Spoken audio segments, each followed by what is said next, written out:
தேனி ஆண்டிப்பட்டி அருகே வெவ்வேறு பள்ளிகளில் படித்த 2 சிறுவர்கள் மாயமானது அதிர்ச்சியை ஏற்படுத்தியுள்ளது. இதுகுறித்தான மேலும் விவரங்களை கொடுப்பதற்காக செய்தியாளர் விக்னேஷ் இணைப்பில் இருக்கிறார். பேசலாம். விக்னேஷ், என்ன நடந்தது? முழு விவரங்கள்.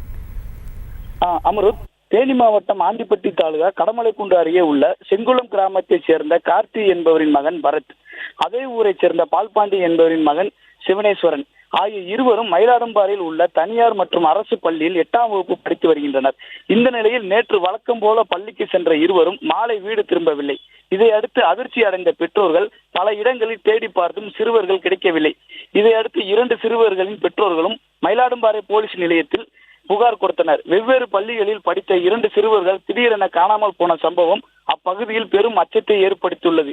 மேலும் சிறுவர்களை யாராவது கடத்தி சென்றார்களா என்ற கோணத்தில் மயிலாடும்பாறை போலீசார் விசாரணை நடத்தி வருகின்றனர். செய்திகளை உடனுக்குடனும் துல்லியமாகவும் தெரிந்து கொள்ள சப்ஸ்கிரைப் பண்ணுங்க.